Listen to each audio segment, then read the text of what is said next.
Asante came to TurboTax after graduating from culinary school and landing a job in the hottest kitchen in town. My hands are full all day, every day. I love it. Asante, as your TurboTax expert, I'll make your moves count, guaranteeing 100% accurate filing and your maximum refund. Sound good? Yes, expert! Switch to Intuit TurboTax and make your moves count. See guarantee details at turbotax.com/guarantees. Experts only available with TurboTax Live. Hey, it's Kim Komando today, your daily podcast to keep you up to date with all things digital and beyond. And I'd love to have you be a part of our podcast. You can make an appointment to speak with me. Just head over to komando.com, and on the top right, there's a button that says Email Kim. Fill that out, and that's it. All right, I always like to start with something interesting, and this definitely falls into that category because pretty soon you can have up to 5 Facebook accounts tied to your one profile. They never let this happen before. So why is Facebook making this change? Well, the bottom line is that things are not going well over at Facebook, well, now known as Meta. The stock price is the lowest since 2019. Wall Street analysts are saying that the revenue model, the business model for Facebook is just not substantial. It's just not going to be working long term. And so Facebook has found a new way to add more so-called profiles because people are leaving in droves. So this will make it almost impossible to say how many accounts are really truly over at Facebook. So Mark, I hope you're listening to the Kim Komando Show because we're not all just dumb Zuckerbergs. And on that happy note, welcome to the nation's largest show about all things digital, your most trusted source. It's called the Kim Komando Show because, after all, I'm America's beloved digital goddess, Kim Komando, here with you once again. And you know the drill. You can find us on over 420 top stations throughout the United States. We're streaming in your favorite radio app. Just search for my last name, Komando. And you can also find us as a podcast, as a webcast, all 3 months of worth of archives in all 3 hours. And that's over at getkim.com. A free 30-day trial, by the way, over at getkim.com.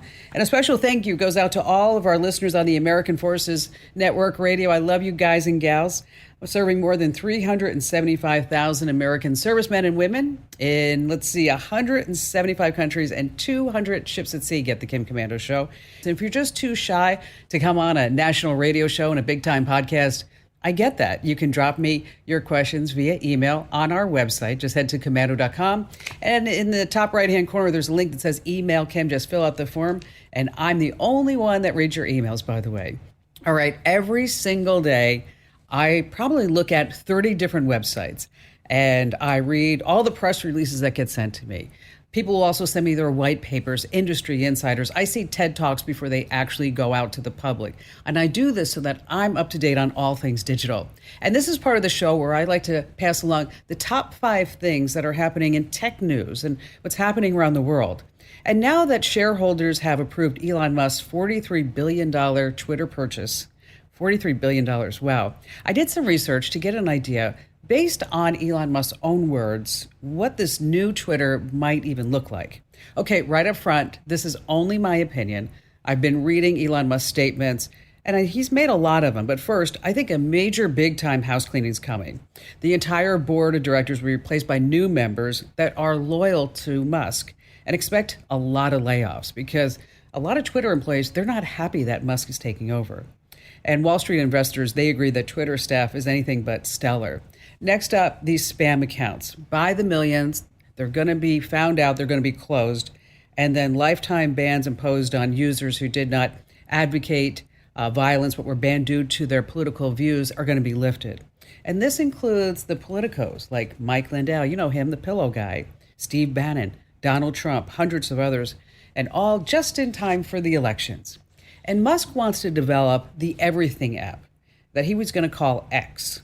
And Twitter can actually be the foundation of it. These are these super apps. It's a one-stop shop type of all apps. I mean, think of the Chinese app WeChat. It's the biggest super app in the world. They have over 1 billion users. So when you're using WeChat, you can do everything. You don't open separate apps, for example, to get an Uber or message people or pay for things online or get into your banking. You can play games, you can post videos, you can do shopping, and you can do anything that you would do in all these different apps, but it's just in one super app. I know this was just a lot of information about Elon Musk and Twitter, but I sure hope you followed all of that. All right, number 2 on our list of 5 things that you need to know that's happening in tech is the town that lost no electricity or internet during Hurricane Ian. Come with me to Babcock Ranch. This is fascinating. 12 miles north of Fort Myers Beach, Florida. Just north of where the Hurricane Ian just blew through with its devastating force. But here at Babcock Ranch, it's different. It's an incredible community that's based on science and technology. So first of all the buildings and houses, they're all powered by solar. In the community, only electric cars are allowed. Kids actually, they don't go on buses. They have to ride their bikes to school. They call it the blueprint for the hometown of tomorrow. And there's a solar array run by Florida Power and Light made up of 700,000 individual panels that keep the electricity flowing to this town of 2,000 homes. Now, this is a different community. It took a lot into consideration. For example, homes are built a minimum 25 feet above sea level. Landscapes are planned to control floods. Power and internet lines, they are all underground. And residents are built to withstand 145 mile per hour winds. Even park benches and streetlights, they can just sit there when there's a Cat 3 storm blowing in. Well, 90% of Charlotte County had no electricity after the hurricane hit. But this is what's fascinating to me. No electricity and no internet was lost in Babcock Ranch. Isn't that something? Because they planned this whole community in the event of a hurricane. A local guy by the name of Anthony Grant told CNN the only damage from Hurricane Ian that he could see were just a few shingles blown off of roofs and maybe a few uprooted trees. Isn't that amazing? All right, number 3 on our list of 5 things you need to know is scammers just have to scam. You have to be very careful the next time you see any login for Windows or Chrome that will pop up on your desktop. Scammers and hackers have finally figured out a way how to duplicate the standard login screen. So it looks like you're about to log into an app, and if you fall for this ploy, okay, you just gave away your login credentials, your passwords, and your username. But it's always been pretty difficult to duplicate this login screen, but they've actually done it. And there's no web address, obviously, to check to see if it's a scam. Now, the good news in all of this is that this tactic is not easy to pull off. The would-be hacker actually has to have some sort of control over your computer. But if you logged into your computer or an app and then suddenly see another login box asking you to do it again, I want you to X out of that and check your system for any new malware. Speaking of logins, did you hear about the guy who wrote the song Danger Zone? He had his identity stolen online. Yeah, they got all his Kenny logins. I love it. I know it. Number 4 on our list, be careful if you own these cars. It's a social media challenge. I mentioned this before, that there are all these videos up on TikTok and YouTube, and usually at the end of the videos, it's a challenge to go steal these cars and then maybe write a song, do a dance, or just say how much fun it was to steal the car. Now, these cars are stolen between 11 p.m. and 5 a.m., and the cars are not really used for anything other than just joyriding around. So the cars that are being stolen are primarily Kia and Hyundais. The Kias are between the years 2011 and 2021. The Hyundais are between 2016 and 2021. And the cars just basically don't have any advanced tech to prevent them from being stolen. So if you have a Kia or Hyundai, make sure that you keep it parked in the garage. But some good news as an update, Hyundai now has an electronic security system for sale that targets this particular issue. So if you do have a Hyundai between the years 2016 and 2021, you should contact your local dealer. And once you get that, another thing happens. You have better hand-eye coordination. Get it? Hand-eye? Oh, I know. If you have to explain it, it just wasn't that funny. I'm so sorry. All right, but last on our list, coming in at number 5, meet the world's oldest webcam. Here's a little fun fact. The world's oldest webcam is still in operation. It's the FogCam, and it's at San Francisco State University. But it wasn't the first webcam. This is a little trick question. The first one was the Trojan Room coffee pot cam. It was at the University of Cambridge. And it is, in fact, the oldest webcam, but it's not operational anymore. The coffee pot cam was put online because the geeks of the week in the computer lab, they didn't want to get off their chair to go see if there was coffee in the pot down the hall. So they actually put a webcam on it. Oh, yeah, there's coffee, so I guess I could get up. But back to the FogCam. It came to life in 1994. It's a Logitech camera on the second floor of the university's business building. It shows the campus view and, well, It's called the fog cam. It shows the fog. So when it was announced a few years ago that the fog cam would be turned off after 25 years, everybody was like, what? No, you can't turn off the fog cam. So then there was this whole uprooting and this whole upheaval, and there was hashtag save the fog cam, and people were giving donations. The guy who created the fog cam, he's like, okay, you guys and gals can have it. So if this question ever comes up on Jeopardy, what is the oldest webcam still in operation? Still in operation. Now you know the answer. It's the fog cam. I mean, I came pretty close to actually catching a handful of fog once when I was in San Francisco, but I missed. Thank you. All right, coming up in this hour, so many fun things to pass along, like how you can use your phone to hang pictures the right way. You know, when you want to hang up, say, 6 pictures or 5 pictures in a row or insert a certain pattern, and you're trying to figure it out with a pen and a ruler, just forget that. Just use your phone. Oh, we're also going to talk about how you can make money renting your car.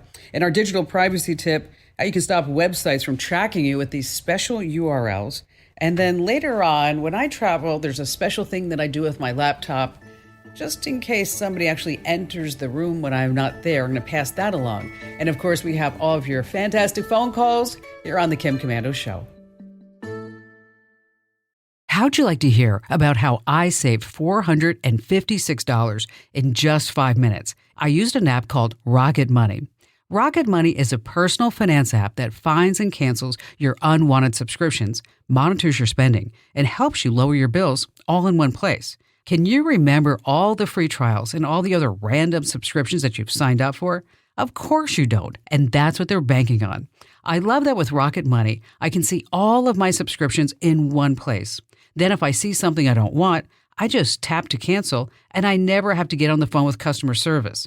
Rocket Money has over 5 million users and has helped save its members an average of $720 a year, with over 500 million in canceled subscriptions. Stop wasting money on things that you just don't use. Cancel your unwanted subscriptions by going to rocketmoney.com/Kim. That's rocketmoney.com/Kim. rocketmoney.com/Kim. Hey, our T-Mobile Unlimited listener line is now open at 1-888-825-5254 is the way to join us. And what do you do when something just doesn't work? Like most people, you probably just Google it. Well, far too often, you know what that is. It's just a rabbit hole. It's just a complete waste of time. And finding tech support online, it's totally risky. You don't want to do that. So that's why I partnered with top tech experts to give you 24/7 live support that you can trust. They're going to fix your problem, or there's absolutely no charge. It's at getkimshelp.com. So whether it's a problem with your Wi-Fi, your printer, your smartphone, computer, TV, whatever it is, okay, the experts at getkimshelp.com can fix most issues in 10 minutes or less. So sit there. How long have you wasted time trying to get this problem fixed, and you're still nowhere from the beginning? It's still there. You still got the problem. You're still dealing with it. Stop that. Go to getkimshelp.com. Once again, that's getkimshelp.com. All right, just a few moments how you can use your phone to hang pictures the easy way. It's a tip you're going to use time and time again. And how about we start this hour with Bill in Sioux Falls, South Dakota. Hi there, Bill. Good day. How are you doing today, Kim? I'm great, Bill. So glad to have you with us. How can I lend a hand? Well, first off, thank you for taking my call, because I'm a big fan of your show, and I love the advice that you give, such a wide variety of topics, which I have one that I haven't heard on your show. Okay. And in the wintertime, I have the blessing to portray a beloved Christmas character named of Santa Claus. Oh, so you're one of Santa's helpers. I am. Oh, that's awesome. And when I am out and about, I often have people come up in a restaurant, on the street or whatever, and want to have a discussion. And it's very magical for myself and hopefully for them. I'm sure. And to make it a little bit more magical, I'd like to be able to discreetly start a little Christmas background music. Well, that's and I don't know if I should be playing it through my phone, or if you've got some idea for another type of player, but something discreetly with a short playlist of things that I can call upon to enhance the visit. So, being one of Santa's helpers, you have a direct line to the North Pole. First of all, I want you to make sure that you tell Santa I've been a very, very good girl this year. Okay, I have. I've done nothing but good wonders, and I've ate all my vegetables and everything else. But what is the most common question you get? Oh, it's most of it is comments, just like what you made about everybody's been good. I very seldom have anybody that fesses up right away that they have maybe strayed a little bit. Okay, just a little bit. There was that time back in March. Okay, I'm going to be honest. Okay, just that one time. What's really great is that technology has continued to get smaller and smaller, right? And faster and better. And then if you're carrying your phone, what's nice is that you have a Bluetooth connection with that. And so JBL, they've been a maker of speakers for so many years, is that they have a little tiny speaker that you can just hook on your belt or a belt buckle on your pants, whatever it may be. And then you can hit a button on your phone and you can just have it start playing because it's Bluetooth. So you can put together a playlist. And it also comes with a case if you want it. But, it's pretty small. It has 10 hours of playtime. And it's waterproof and all that other good stuff. And it's got a great speaker. So just be careful with the volume because it might be too loud. So because it's even though it's little, it's pretty mighty. And they're about $60. And what we'll do is we'll send you a link to one so that you can check it out over on Amazon.com, Bill. And can I just hear one ho ho ho? How do you sound? Well, you said some things that were rather funny earlier, and at that time I was giving a very loud ho ho ho. But normally it's just so you don't overpower people, especially on the radio today. It'd be ho ho ho. Oh, okay, that's a good one. It's better than I did. Ho ho ho. Okay. Well, Merry Christmas. Tell Santa I said hello, and from all of us at the Kim Commando Show, a very early Merry Christmas. We'll send that link right over to you, Bill, and thank you for your call. All right, when you want to hang a picture, a bunch of pictures, you don't need to grab a level or a calculator. Your phone can do it with you. There's an app called Hang a Pic. You just tell the app how many pictures, hooks, dimensions, and then you'll know exactly where to place the nails the first time. Again, the app is called Hang a Pic. And don't forget, your iPhone has a level tool. Just open the Measure app. And on Android, open the Google app or your browser and just search for Bubble Level. Again, that app is called Hang a Pic. It really is fabulous. Stay right where you are. We have our security tip coming up, as well as more of your great phone calls here on the Kim Commando Show. How'd you like to hear about how I saved $456 in just 5 minutes? I used an app called Rocket Money. Rocket Money is a personal finance app that finds and cancels your unwanted subscriptions, monitors your spending, and helps you lower your bills all in one place. Can you remember all the free trials and all the other random subscriptions that you've signed up for? Of course you don't, and that's what they're banking on. I love that with Rocket Money, I can see all of my subscriptions in one place. Then if I see something I don't want, I just tap to cancel, and I never have to get on the phone with customer service. Rocket Money has over 5 million users and has helped save its members an average of $720 a year, with over 500 million in canceled subscriptions. Stop wasting money on things that you just don't use. Cancel your unwanted subscriptions by going to rocketmoney.com/Kim. That's rocketmoney.com/Kim. rocketmoney.com/Kim. All right, before we get to our DIY security tip, and we have a great caller coming up in just a second about how he actually made money. It's really innovative. I just want to tell you real quick, if your car is sitting in your garage or driveway, consider renting it out to tourists or someone who actually needs a car for a side hustle. It's a good way to make extra money without doing anything. I recently rented a car for a few days when I was in Miami getting my eyes checked, and rather than going the traditional route, I used Turo. The car was delivered right to my hotel. It was cleaned both inside and out, and it was cheaper a day than those big company names, the rental car companies. So if you list your car for rent on Turo, you keep anywhere between 60 to 90% of the fees collected, depending upon that whole insurance protection plan that you might select. And then another site that works like Turo is called GetAround. Next up are Uber drivers. They need a fairly recent car. And if you have one that works, hire drivers for you. Your take is 75 to 85% of the car's rental fee. And just one more thing. The cars are often cheaper to rent than these traditional big rental car companies. And this way, when you look at your bill, it doesn't hurt. Ooh. Oh, wow. I'm super excited. I was reading about this gentleman, David Weekley, who, like most of us, got tired of the student loan spam calls. Your car warranty is about to expire. You need a vacation, so you should buy a timeshare. And after receiving a spam text in June, he decided to sue the spammer, and it paid off.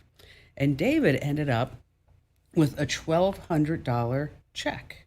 And joining us here on our special caller line is David Weekley himself to tell us how he did it. Hello there, David. Hey there. So, how did you do this? Because I know we have the Telephone Consumer Protection Act. Is that what you used? Yes, that's exactly right. And is it? Yep. It can't be easy, right? Well, it turns out it varies a lot in terms of whether the person is findable, first off, which is only going to be a small fraction of the spam text messages you receive. And then secondly, whether they're likely to respond and be responsive to either a notice or a small claim suit. And so take us through the process. How did you do it? Yeah, sure. So, like pretty much anyone with a mobile phone these days, I get a lot of spam text messages. And a lot of these are outright scams or frauds using short links to go and try and take you to phishing websites that try and get you to enter like your bank credentials or every once in a blue moon, though, you get an actual business that is just choosing a really poor way of advertising its services by spamming people. And in this particular case, this was for an insurance company that included the individual's name, their email address, and their website in the spam text message. So I was like, okay, well, because the point of the spam message was to get you to call them and sign up with their insurance. Got it. So I was like, okay, let me see what's going on here. So I open up the website and I scroll to the bottom and I see that they're headquartered in California, and I'm in California too. Okay. And now the gears start turning. It's like, okay, I have an identified party who definitely broke the TCPA because I have no business relationship with this company or any of its subsidiaries or affiliates, who sent me an unsolicited text message. My phone number is on the federal do not call list, and that's something that I recommend that anyone listening to the show do. It's very easy to go do. Sure. Just put your phone number on the federal do not call list. And so I knew this was a willful infringement, and I was able to identify the parties. I'm like, okay, so what do I got to do? What are my options here? So the first thing I did is I live in San Mateo County here in California. I went to the county small claims website, and they made it pretty clear that for their procedure, you first have to send a notice of demand before the courts will do anything. They actually had a very helpful template that I went and downloaded. That's nice. And so, yeah. So I'm not a lawyer myself, and if we're talking about a sum like on the order of $1,500, as soon as you involve a lawyer, that's going to vanish in a puff of smoke. Yeah, that's like why bother? It's like hour and a half, 2 hours of counsel, right? So I was like, okay, I'm going to need to self-serve on this and just see if I can play a lawyer on TV, as it were, to see if I can make this happen. So I edited the court's demand letter, and I said, basically, look, my number is on the federal do not call list. You texted it anyhow. We have no business relationship. Damages under the TCPA are $500. It's treble damages if it's a willful violation. And the fact that my number's on the do not call list means that I believe this to be a willful violation. So 3 times 500, you owe me $1,500, dude. I sent it via registered mail. I could see that there was a signature on the other end of it when it was delivered.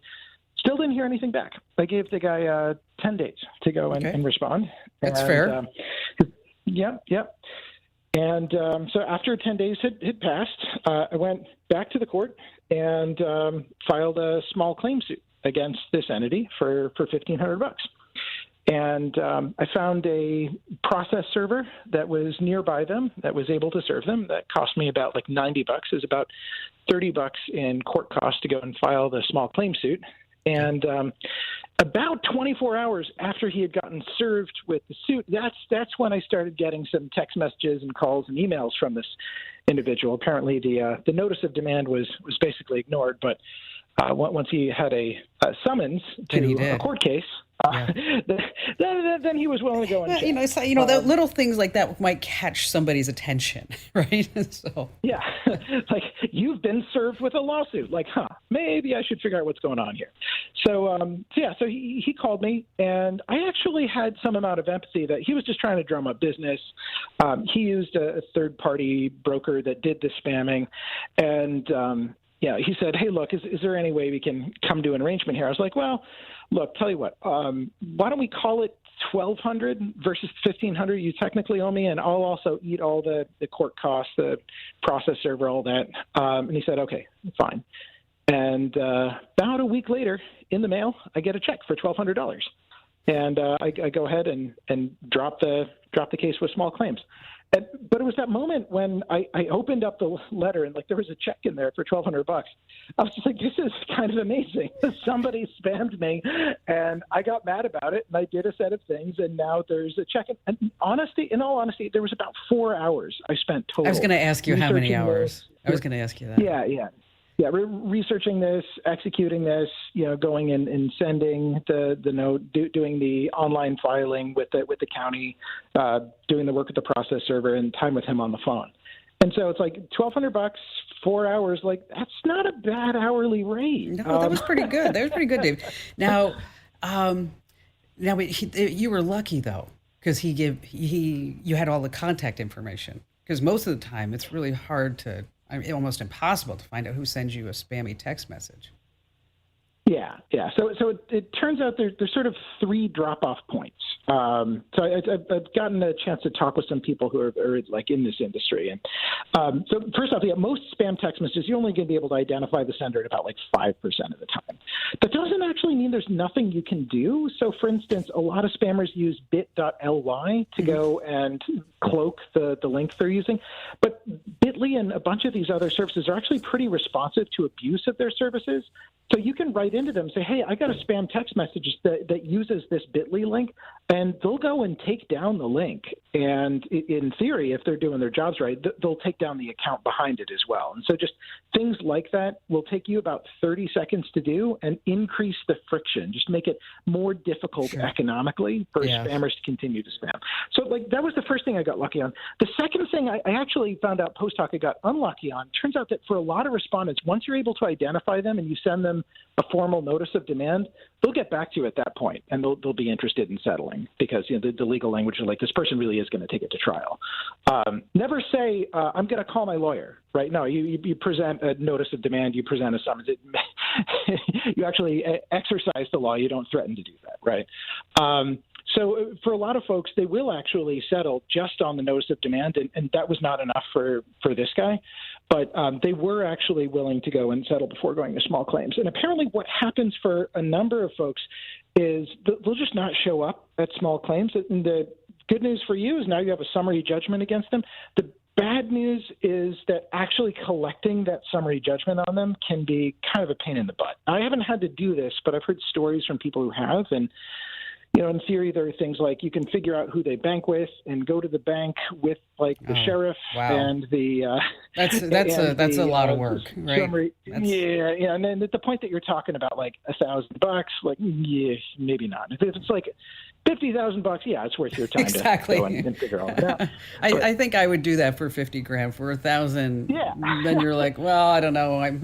I'm back to minimum wage right now. All the hours that I'm putting into this. Totally. Yeah, so that's part of the calculus, right? And apparently that's where I got lucky, is that I interacted with somebody who was willing to actually settle and actually pay versus just to ignore the whole thing, which is apparently a reasonable thing for them to do, just given the level of difficulty that you'll have in collecting, even if you win the summary judgment. So let me ask you, Dave, were you able to have this guy give you the pitch, the insurance pitch, when you at all? Well, I saw the product that was on their website. I was in need of that product. Exactly. The reason why I'm not actually including the name of the company is because they did settle in good faith, and I figured it would just it wouldn't be nice to go and call them out. Because, that's very commendable of you, and that's very honorable. And thanks for coming on and telling us the story about how you personally sued a spam texter and you got $1,200. And really, really fascinating story. Thanks again, David, for being here with us. All right. I don't know if you've ever noticed, but when you look at a URL that you clicked off of another website, it probably is a jumbled mess of letters and numbers and symbols at the end of the URL. And you might be saying, like, what exactly is that doing? Well, these are tracking links, and it might track your full name, your IP address, your computer's MAC address, which websites that you visited before. And it might also just track, like we do, like which article that you actually clicked on to come to our website. And that's the URL. So if you're looking through a newsletter link, the URL will say something like source equals current, which lets us know, like, hey, they clicked on the current newsletter to come to commando.com. But here's the deal, is that if you don't like these tracking URLs, and you don't like them coming not just from us, but from anybody on the internet, is that you can fight back. Firefox does this, and we have the steps over at the website to tell you how to enable this protection. If you want to stick with Chrome or Edge, you can use a browser extension like Clean URLs. It's free, simple to use. You can just click it on, turn it off for URL stripping, and that's the technical term for it. And if you want more information about this, more intel, just head over to the website, commando.com. And once you're there, you want to click that link that says Kim Show. All right, still to come, we have more of your phone calls, as well as what I do when I stay in a hotel room to see if anybody's sneaking in the room when I'm not there, here on the Kim Commando Show. How'd you like to hear about how I saved $456 in just 5 minutes? I used an app called Rocket Money. Rocket Money is a personal finance app that finds and cancels your unwanted subscriptions, monitors your spending, and helps you lower your bills all in one place. Can you remember all the free trials and all the other random subscriptions that you've signed up for? Of course you don't, and that's what they're banking on. I love that with Rocket Money, I can see all of my subscriptions in one place. Then if I see something I don't want, I just tap to cancel, and I never have to get on the phone with customer service. Rocket Money has over 5 million users and has helped save its members an average of $720 a year, with over 500 million in canceled subscriptions. Stop wasting money on things that you just don't use. Cancel your unwanted subscriptions by going to rocketmoney.com/Kim. That's rocketmoney.com/Kim. rocketmoney.com/Kim. All right, back to the phones we go with Rodney in Indianapolis. Hello there, Rodney. Hello, Kim. Welcome. What's going on? Well, I am an insurance agent, life and health, and I do mainly Medicare enrollments during this time of year. Okay. Well, this year, a wise bureaucrat decided that we were going to have to record every single phone call with every Medicare client, incoming and outgoing. And if I have to use the third party, I have to put you on hold. I have to call an 800 number. I have to wait for them to verify who I am. And then I have to put you back on the phone to get them to record it. Okay. And Which I was is trying, a lot of work. Yeah, I was trying to do it on my phone, and I used ACR. I used Cube. ACR wouldn't record anything at all on my phone, and Cube recorded me, but it wouldn't record the person on the other end. And then I used the one where it spells out automatic call recorder. Well, okay. Well, here let's talk about what works, because you tried all that. That doesn't work, right? So Yeah. we're just gonna cut to the chase and not relive all of your horror, because that's so frustrating, isn't it? When you go from this to this and you read the reviews. But here's what they have. Here's what is available now technologically, is that you have earbuds, right, that are connected via cord. I'm sure you've seen those. Now imagine there are earbuds connected with a cord, but there's a little case at the bottom of it, and that's the recorder. So it records anything that's in your ears, and then it works via Bluetooth. And so it has little buttons on it, and they're not expensive. They're like $50. Cool. I'm going to send you a link to them, and it actually does work. There are some videos on this Amazon homepage, or on this Amazon page, that we're going to send you. If you scroll to the bottom, is that there's some videos. The guy doesn't speak perfect English, just to forewarn you, but he kind of goes through and he walks you through on how actually you can use it. But it's as simple as just putting in some earbuds and then pushing a button on this like little case that's connected to the earbuds, hit record, and it connects again to your phone via Bluetooth. Priced about $50. So, Rodney, I put you on hold. We're going to send you a link to this product. And for everybody else, this is really innovative tech, really, to kind of solve a problem. over at commando.com, inside the Commando community. That's commando.com/community. And just remember, it's not legal to record both sides of a conversation in all states. So you just want to make sure that you're in compliance with the law if you use this type of device. So I was in Miami a couple of weeks ago just to have my eyes checked and good things like that. And I'm always wary, who's coming in my hotel room? So what I do is I leave my laptop probably on the desk and I tilt it towards. Then there's a website called critter.camera. And if you go to critter.camera, it actually turns your laptop into a webcam recording device so you can see actually who's coming in and out of the room. Just go to the website, open up your laptop, and go to critter.camera. Hey, thanks for listening to Kim Komando today. So reach over and give me a nice 5-star review. Yes, thank you. And thanks for listening.